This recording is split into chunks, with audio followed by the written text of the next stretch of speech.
Now let's move on to the next big one that I completely forgot to moist meter. That's gonna be Barbarian. Barbarian is a recent horror movie that came out that you probably haven't heard of. It flew under the radar, but everyone that saw it was giving it rave reviews. It had like a fucking 98% on Rotten Tomatoes. Everyone I knew that had seen it was talking very highly of it, praising it as one of the best horror movies to come out in the last decade or so. So I went to see it, and I've got to say, I really enjoyed it. Barbarian turned out to be an extremely enjoyable horror movie.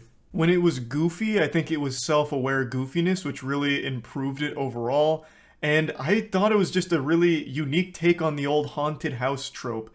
The basic rundown without spoilers is two people ended up booking the same Airbnb somehow by complete mistake, and the guy who's there before the girl is a little creepy, but the girl still decides to stay there because it's a weird part of town. It's late, so she crashes there for the night. The guy's also there. And then things start to get a little sinister as they start to get the feeling that there might be something a little off about this whole situation.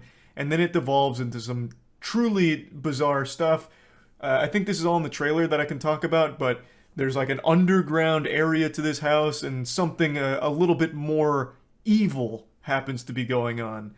And I actually thought they did it really well.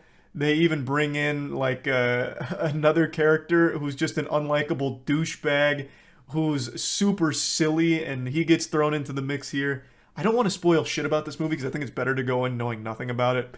But just know that it gets pretty brutal. It gets very silly sometimes, but it seems like it's always done in the self-aware sense of being silly.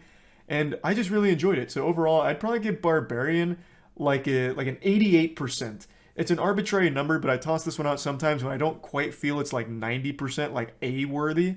So 88, I think, is just that nice middle ground because it's not quite like a horror classic, but it's a really fun one to kick back and just have some fun watching. The characters don't make stupid decisions in this film. They actually make pretty smart choices overall, except for a couple times.